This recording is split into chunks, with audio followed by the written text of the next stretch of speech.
So you've not started.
Hello, everybody, and welcome to our live stream.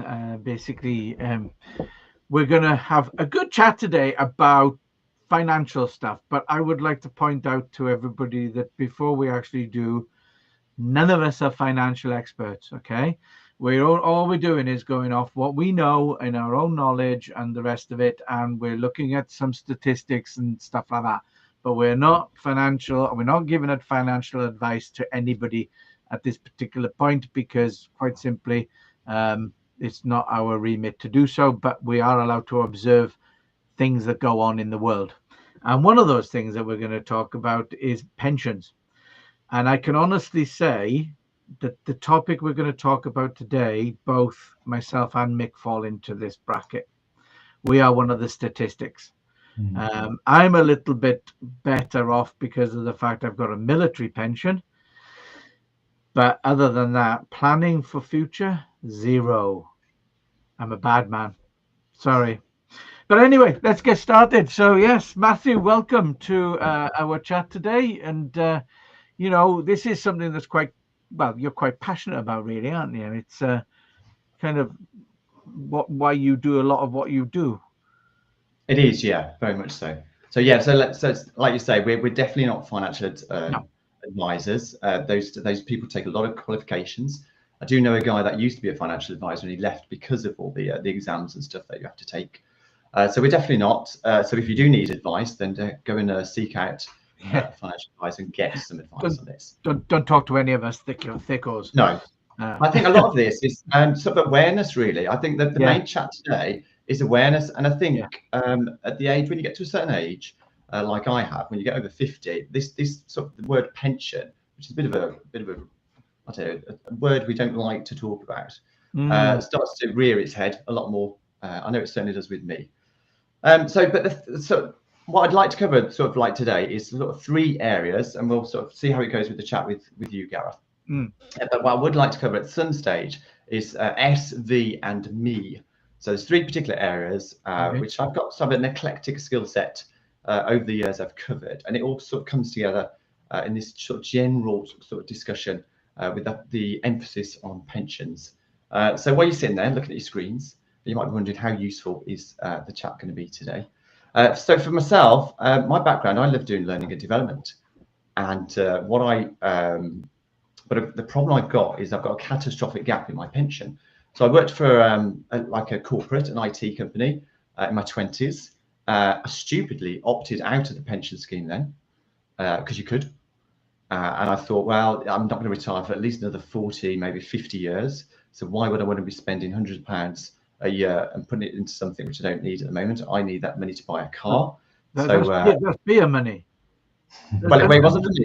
It was car money for me. Car money. Beer money. Yeah, for Garrett, I think I would need a bit more money for beer money. But is that why you started to do your own then? Because of the money? Yeah, because it's too expensive. So I'm making my own wine to support my alcoholism. Right. And then after that, I worked for amongst other things. I started being self-employed, and then also worked for the council in adult education. And I think they had quite a good pension scheme, but again, I wasn't earning a great deal, so I was a part-time adult tutor. So I opted out of that scheme. And then ever since I've been self-employed, then never really had like the additional sort of extra kind of income or the impetus to kind of put it away to one side. This is the thing about being self-employed, though. Speaking from our perspective, at the end of the day, when you have that extra cash, it goes back into the business more than it's like, oh, I'll put it in a pension pot. Yes. We need equipment, so we buy equipment, stuff like that. And it's like, oh, we got surplus cash. Okay, let's invest in the business to promote the business, make it better. So it really is kind of catch-22 rock and hard place sort of scenario. It is. So I think so. A lot of it is just awareness, and then thinking about, well, what are we going to do? What are our plans in 10, 20 years time, or whatever it is. Most of us don't really want to be thinking about when we're 70 or something, what do we want to actually be doing? But Radio 4, one of the things that came to highlight this for me when I was listening to I do like a lot of Radio 4 programs. There's one called More or Less, which is, I love it. If you love figures and stuff, you'll love More or Less. But they were talking about the Institute of Fiscal Studies. There's if you Google stuff about pensions, there's lots of sort of information comes up. So some of it might be contradictory, but the point is there's a massive sort of crisis which we're sort of just walking eyes closed into at the moment. This More or Less discussion with like a pensions person said 1 in 5 self-employed people are not current. Sorry, no, 1 in 5 are only 1 in 5 are contributing to a pension at the moment. And then it reckoned, according to the Institute of Fiscal Studies, only 50% of self-employed had any kind of pension pot. And there's several million self-employed people. So the point is, what are we going to do about that? And then the other thing, which I Googled, and on Forbes, I found on Forbes, they said about the difference between men and women. So I don't know if you're aware of this. So if you're over 50, so the average pension pot for a 50-year-old in the UK, according to Forbes, is about 50,575 for men. But for women, the average is just 27,861 for women. And just to get the figures really, really simple, if you think about if you've got a pension pot of perhaps £10,000, you can get a return of about 5% of that once you want to draw it. However you want to draw it, there's annuities and other ways of doing it. You can take the money out and take some of it, etc. You need to talk to a financial advisor about that. If we just say roughly 5% you've got, so if you've got 10,000 in a pension pot, that will pay you about £500 a year. Because I remember with my wife actually, with her pension scheme, she had from when she worked at corporate, we had the letter through. I looked at it and I thought that's not too bad, that actually, and I thought that was the monthly amount, but it was that was the annual amount, because she always said she tried to put as much much into her pension pot as possible. And I saw that, and then that started to like thinking about, Matt, you really do. You like sticking your head in the sand. You really are, an ostrich most of the time. But yeah. But I think that's something that comes with age, though, isn't it? It's like I know that as I've got older, I've become more aware of my own mortality as well as thinking, oh God, I'm going to retire in about 20 years. And I got to the point where I started thinking, oh, I'm going to retire at 60. How? But yeah, I think that it's like when you're in your 20s, you're going through life like this, la la la la la la la la la la la, don't care, kind of carefree attitude. But then, as you get older, you start to think, oh, crap. Yeah. So the other thing is that I think you were talking about the state pension. So we all get a state pension. So that's the other thing to check. If you're self-employed, just double check you've got the right national insurance contributions. That's something I've just thought of actually. So with the financial, yeah, so check you need to have done enough national insurance contributions to be able to get the state pension. But the state pension will be roughly about 12 grand. I think it's over the next financial year. Right. And then if you think about what the living wage is outside of London, if you're working like 35, it's £12 an hour outside London, roughly. Yeah. So if you do a 35-hour week, that gives you roughly 22 grand a year. So but the state pension is like, so we've got the living wage. The government thinks the minimum that people need to live is 22 grand, because that's the living wage. But then we've got the state pension is paying us 12 grand, which is 10 grand short. So the thing is, so then if we're thinking, okay, so if we're retiring at about 70, so we've got 10 grand shortfall. So how much do we need in a pension? So what do you think roughly? So if going on 5% then of the pension pot, so how much pension pot do you think you need then, Gareth, to make up that 10 grand? This is maths I just can't do. I'm not very good at maths, so I would say 100,000 gives you 5 grand. So 200,000 in a pension pot gives you 10 grand. So you'd need 200,000 in a pension pot. So if you're 50, like I am now, and you've got no pension pot, then assuming that, so taking out of interest and compound growth and stuff, which does make a difference. But so if you've got 20 years, if I'm 50 now, I want to retire at 70, so that's 20 years, I need 200,000. So just really basic maths. So I need 10 grand a year to put into a pension pot to get 200,000. Now I know there's compound, I know there's interest, so you don't need to put that amount. But you need to be looking at sort of probably 5 to 10,000 in a pension pot. And how many self-employed people, particularly at the moment, have got that kind of income to be put into one side, perhaps to use it when we're 70. So it's interesting. So I think that's why people are starting to maybe to look at alternatives. And that's potentially what we can talk about. Have you got any thoughts or anything with regards to just the overviews? That's like the setup really. So we've got a challenge. A lot of self-employed people have not got a pension. Got a lot of people, apparently like 10 million people, have either got no pension or very little in it. But that sort of focuses self-employed people. And then we've just got a realization that you need really kind of hundreds of thousands, ideally, in a pension pot. But the reality is the average is, about 50 grand that the average person's got. Yeah, and then it's actually quite worrying. I'm just I'm starting to think I wish I'd kept my head in the sand. What you said about with this, you said bring my wit and that, and I thought, well, there's not a great deal of wit. Not a great deal of wit for them. We're talking about death. We're talking about retirement and getting old, and we're talking about having no money. So I'm not quite sure. I know. I think Mick, we need to work harder. I think so. Yeah, blimey heck. No, this is the thing, isn't it? It's that future planning and stuff, and it's like I got a crappy little 11 grand thing from when I was employed after the army, All right, so you got something else as well. Hey, you've got something else as well then, as well as the army pension. But now you've said 200 grand will get me 10 grand a year. What's that 11 grand? I might as well cash it in. I might as well cash it in and go on holiday. Well, yeah, that's another reason why the government's sort of pushing businesses now, isn't it? Because small businesses and things have to force their employees into a pension scheme, which is a lot better. There's another thing I did hear at the weekend on Moneybox.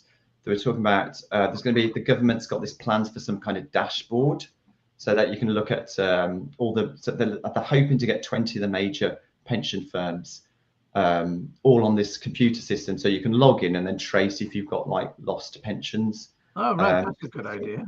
I'm trying to think what they said. I think it's. Does anybody out there know about this new government thing? If you can put it in the comments, that'd be quite good. We have got a couple of comments actually, but it's like 3 million pension pots are lost at the moment. I think that's what they were saying. I think it was that. Yeah, it was about 30 billion. So we're all needing them, but then there's lost ones out there. So I think this government scheme, but the Radio 4 presenter was trying to push the government minister for pensions to ask, well, when is this system going to be up and running? And he wouldn't give a date. There was there was a vague date of 2 years time, but governments and computer systems But I mean, the only one who's benefiting from those 3 million lost pots is basically the pension companies Yeah, and shareholders in and those shareholders companies. in the pension companies, because Yeah, it's like just dormant, and they're not going to willingly want to give it back, are they? Or no, find the people or whatever. Um, you would think that there would be some kind of time constraint. So if it's like 80 years old, that basically potentially that person isn't living on the planet anymore. So, they should try and trace I don't know. the. Yeah, I don't know. I'm not a financial advisor, so I don't know how that works. I know a I friend don't of know mine how works that for works out. wills. So they set up a company. He works for a company that they set up for wills. So they'll Wow. trace wills. So you can be registered with this company. So then they can find wills that because people make wills and stuff, and different things happened, or they don't get traced. But with regards to the Yeah. state pension, I don't know. I've seen apps. There's adverts on YouTube and stuff saying, look at this app and it shows you how much you've got in your pensions. I don't know if that finds it for you, or it's just what your pensions are and you add it into the app and it gives you an idea, which is all really useful stuff to get an idea of where Yeah. you are at the moment and where do you want to get to. Yeah. So Yeah. I was talking about a number of things. So SV and Me. me. So Yeah. just briefly though. So S, I think I was talking about saving. So how can we look at saving? So obviously this month the costs of lots of things have gone up. Council tax, water's gone up, broadband costs are going up, energy's gone up and stuff. Yeah. So there's quite a few different things I've got with regards to helping those. I don't, with time-wise and stuff, I'm not sure. I'll just cover a couple of things. So obviously with energy, looking around and fixing stuff at the moment is very useful because there's a lot of things below what is called the government price cap. So that can save you a couple of £100 if you look around to those. I would say the other thing, when I've done stuff, because I do help people with their household bills, when I'm looking at people, quite a few people are in a lot of credit at the moment. So one particular company that I find, they're on average, there's about £1,000 worth of credit, and they tend to be older people. And it's good Yeah. to be in credit. I mean, a lot of people feel like being credit, but usually just being a couple of £100 in credit should be fine, really. It's like typically it's £1,000 in credit, and Wow. you talk to them, and you go, well, you could be either that could be paying off credit card debt. It could be paying off towards your mortgage. Why don't you keep 200 in there and get £800 back? And then, like I said, or help to pay off towards your mortgage. Because again, if you can pay that off earlier, that can be very beneficial.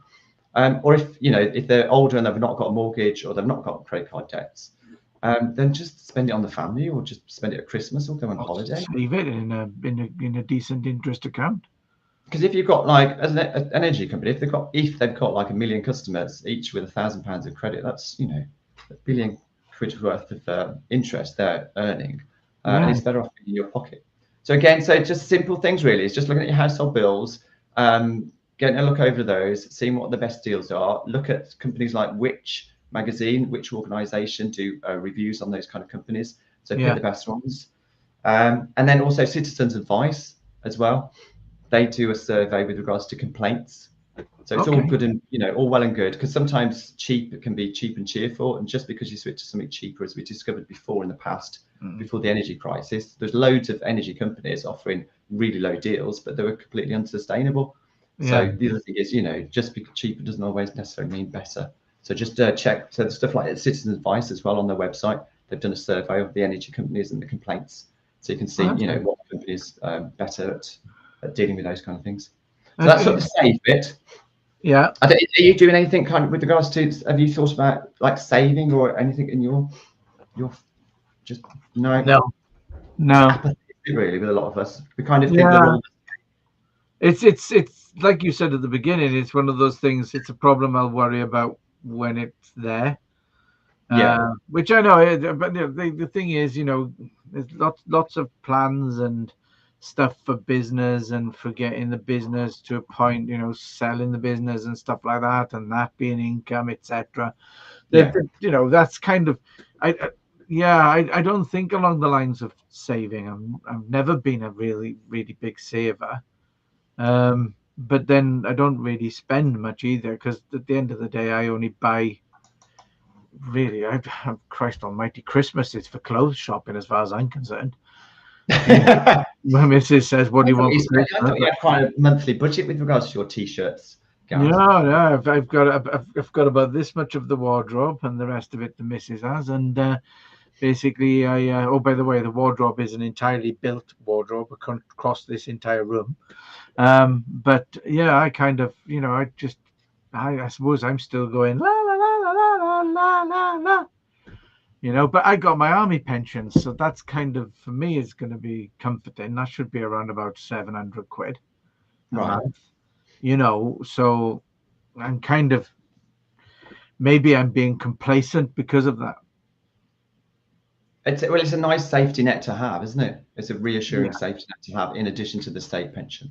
yeah, yeah, exactly. I mean, it's 200 and something pounds a week, isn't it? State pension. Yeah, something like that. There we are then. I'll be all right. And Mick's the one who's screwed. You got nothing. No, I pray out there and it will provide. Yeah. So what's the V?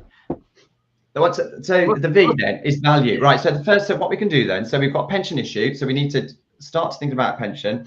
So the first thing is if we start saving, so if we could save perhaps £500 a year or something, that £500 a year, potentially we could start to look at and speak to a financial advisor and get that money invested into a pension pot to get started, or to add, if we've already started, to add into that. So that's one way. So we're not earning extra income at that stage, saving, we're just trying to save what we're currently spending, make the most of that, and then put some of that money into a pension pot. So the next thing then is V, and that's, I've called that valuable or value, becoming more valuable to the marketplace. So this is something I used to do quite a lot of in the past, before my daughter was born.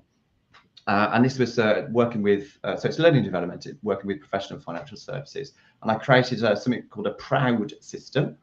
And I've written a number of articles and stuff on that. So if you want to connect to me via LinkedIn, my LinkedIn's on the screen now, I'd be happy to send you. So I've got like a presenting article and various other ones. So Proud stood for presenting, which is to do with public speaking. People that have more influence, they're more comfortable talking in front of groups, and they become more valuable to the marketplace, and you also leverage your time better, even though things are a little bit different since COVID. A lot of things are like this are online. So you've got Proud, you've got presenting, number one. R for relationships, which is to do with networking. O is outcome setting, goal setting, knowing what you want out of your career and out of life, because if you've not got a plan for your life, somebody else will.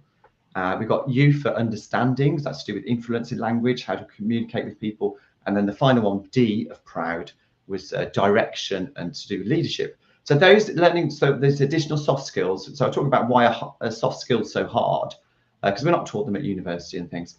And it would help people, particularly professional financial services, develop those skills and become more valuable to the marketplace. So the first thing, S, so we save some money, put that to the side, put that in a pension pot. Next thing is what we're currently earning, we can increase that by increasing our skills, being better at presenting, being better at networking, being better at leadership skills, and then being more valuable to the marketplace. So that increases our value, either being self-employed, so we can charge more, or if we are employed, then we can maybe get a better job, a higher paying job, which then maybe increases our likelihood of being able to contribute more into a pension. So that's just briefly the presenting things. If you do want articles, I've done Love Presenting, I've done Introvert's Guide to Networking, and then I've got the 5 stages of public speaking and stuff, which I created in the past. So I've got all those kind of things. That's just a brief sideline, just to tell people about that. And then the last one is me. So this is a report came out, and it stands for multi-income individuals. So a lot of people at the moment, out of necessity, are looking for an additional income. And there's a lot of them. So if I just get a couple of the notes that I made. So apparently there's about 5 million people in 2017 that reckoned were MEs. That's multi-income individuals. You might be doing Airbnb, eBay, drop shipping, people offering additional like VA services, dog walking, whatever kind of service that people want to do, really, additional things. And so it's about 5 million people in 2017. Do you have a rough guess in 2022 what the estimate, according to this report, the estimated number of MEs there are? Because I was just blown away by the number. I did wonder about it. It was 5 million in 2017. 5 years later, just after COVID, how many MEs? People with an additional. I trebled. It's 16. According to this report, it's 16 million. I weren't far off. I was $1 million out. I said trebled. So rising bills, inflationary things, and all those kind of things, and uncertainty. Just people are just looking to do more additional stuff. But don't you think also that the job market was completely shook up as well? It was changing with the online stuff, and then there's loads of that. I did make a note of this. I'm not going to, but there's so many people that are not classed as employed at the moment, isn't there? There's all sorts of. It's a really interesting economy we've got at the moment. Yeah, and certainly like 16 to 24s is about. I think it's Lord Blunkett or something on a Radio 4 thing. I think it says about 1 million 16 to 24s are classed as nothing at the moment. So not in work, not in education. There's in no person's land. Neat something. So that's another particular thing. So with MEES then, the other thing about MEES that they found with this report is that depending on your income, depends on the type of secondary income you're doing. So if you're on £80,000 or more, then you're more likely to, your secondary income is more likely to be property or investments. Where if it's 25 or lower, there's more likely to be sort of service-based or selling products or something online. Okay. So the more income you get, the more likely you are to be doing sort of slightly different things with regards to the MEES. So I talk about this. There's two types of income. So there's employee and self-employed, and there's R income, which is either sometimes referred to as recurring royalty or residual income. Yeah. So people do property. Have you ever thought about doing property? Well, we used to own a flat in Bradford, but the rules and the regulations it just got to the point where it wasn't really worth bothering anymore. So we sold it, and basically just got rid. I'm not a very good landlord anyway. I'm too soft. Right. Yeah. So whenever they wanted something, we'd go and do it and stuff. So I'm too soft. I'm too nice. Believe it or not, that was creating you an R income though, wasn't it, when you did that? So if the mortgage was covered and then you had rent and stuff, and you would have a certain amount of monthly income coming in on a regular basis, which a number of people, that's why they go into property. But the rent covered the mortgage, so it was, in reality, our tenant was paying for the flat. Yeah, and that's all it was. So then when we did sell it, we had money in lump sum that Heather then redesigned and rebuilt the bathroom and the kitchen with. So that didn't last. So essentially, it was a case of just basically we got rid of it because of personal reasons, as in we just didn't want to bother anymore. Right. So we didn't like being landlordy people.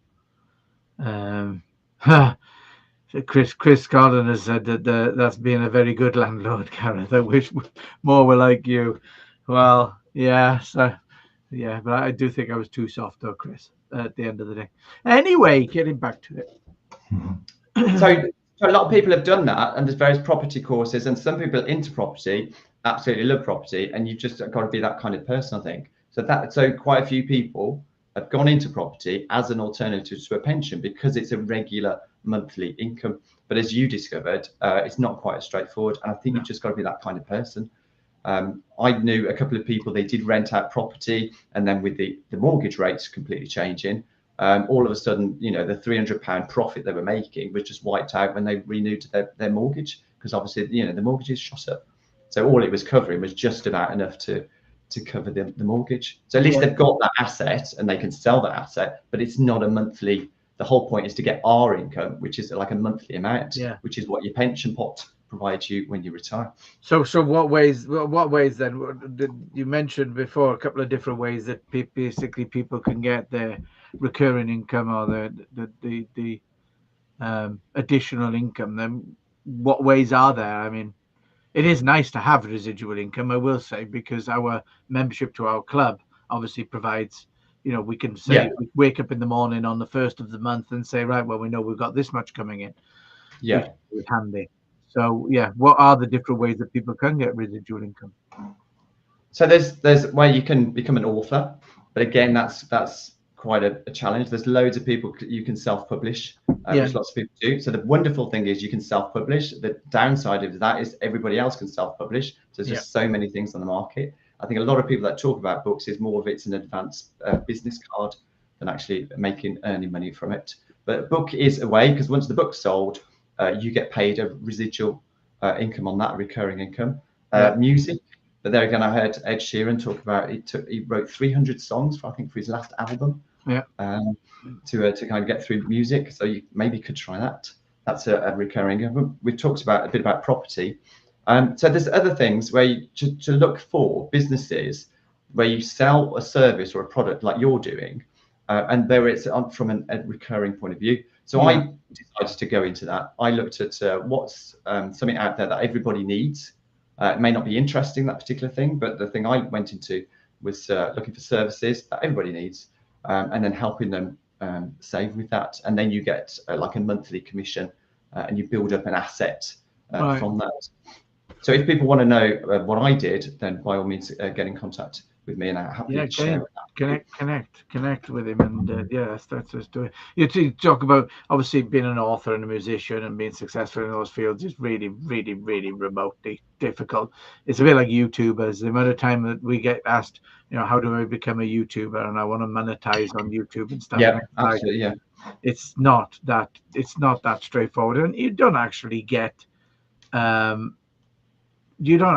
that much from YouTube. It's more from like companies coming in and saying, we'll sponsor you or whatever. That's why even the bigger YouTubers, they still have sponsorship and stuff like that, because I think the amount that once you've qualified, and to qualify you need basically 1,000 subscribers and 4,000 rolling hours of watch time over a year, then you make $1 for every 1,000 views.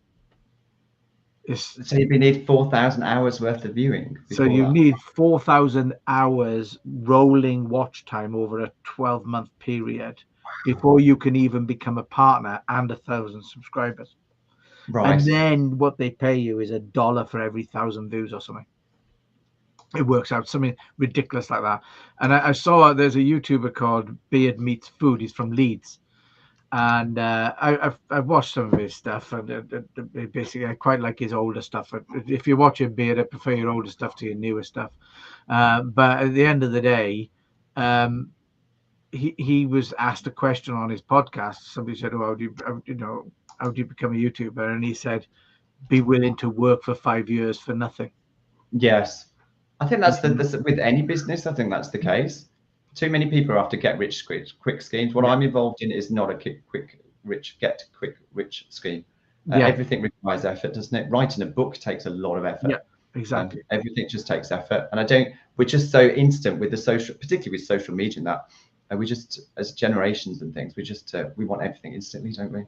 And that's the thing. And a lot of people want to get to the top of the mountain without actually climbing it.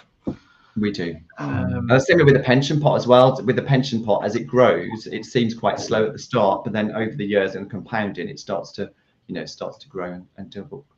I'm just aware that we've had 30 minutes. That's all right. It's been a good talk. We can go on as long as we need to. At the end of the day, there's no fixed time. The lovely people are watching and they're enjoying themselves. They're all commenting. So. Chris Carlton said, if you do decide to write a book, she can proofread it for you. So there we are. I do need a proofread. I'd love to. I've written probably about 50,000 words and stuff. Have you? Yeah, to do with this proud thing, but it's just it's easy having ideas, but then it's editing it and putting it. Well, there we are. Then. Chris, get in touch with Matthew. You have to get in touch, Chris. Yeah. Yeah, for definite. I mean, I've got loads of ideas for books, but when it comes to actually sitting down and writing them, I used to write. Well, I enjoy writing scripts for clients and stuff, and I used to write some fun scripts and stuff like that. For when we used to knock around making silly little competition entries and stuff and everything. But yeah, I mean, it's time really, isn't it? It is. It's just having the time, because it is very time consuming, and even when you've written it, you probably won't like what you've written, so you rewrite it. But yeah, But at the end of the day, it is maybe it's something to do just as a personal kind of quest, if you like. But then again, without going down the route of how we are these days as a species and how television consumes our lives and stuff like that, then it's drawing away from those routines, isn't it? Of making It is. dinner, sitting down, watching telly, going to bed. And that's the hardest thing to do, is break those routines. It is. It is.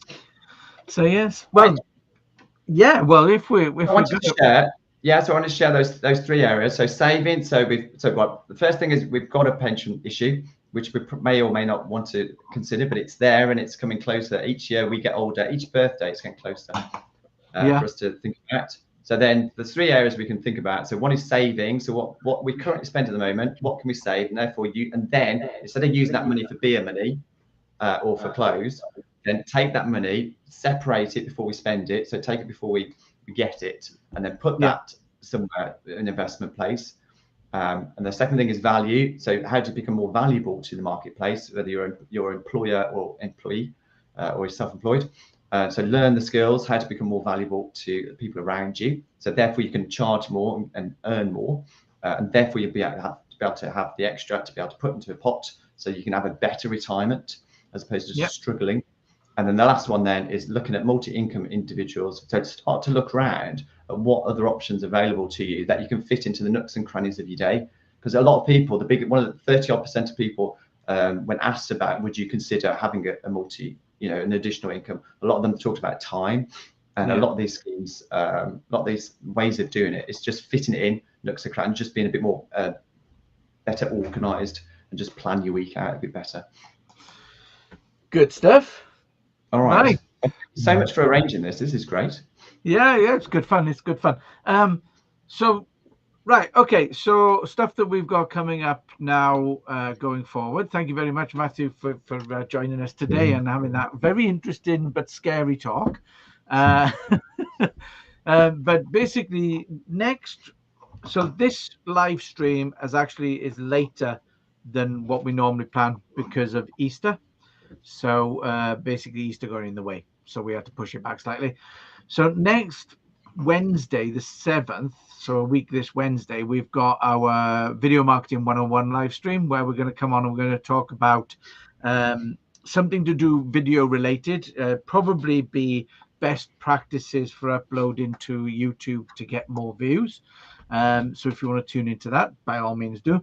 And then actually on the 12th, we have a live stream which is another Beyond the Pitch with Janine Marriott, who's an SEO trainer and expert. So we'll be back with a live stream then. So workshop wise and everything, though, this Friday, we're starting up a new networking kind of event where people can learn more about becoming creative. And we're going to get creators on to give hints, tips, and advice. And basically, that's on Friday the 2nd. We've got our first one of these open forum kind of networking events, and basically it used to be just for members, but we've decided to expand it to everybody. And then at 12 o'clock we've got creating video for business, which is part one of a 3-part workshop. Okay, so it's 3 parts on the first, second, and third Friday of the month. And then next week we've got a webinar on the 9th, 9:30, which is which video editing software is best for you. And then in the afternoon at 3 o'clock, we've got turn long video into short using AI.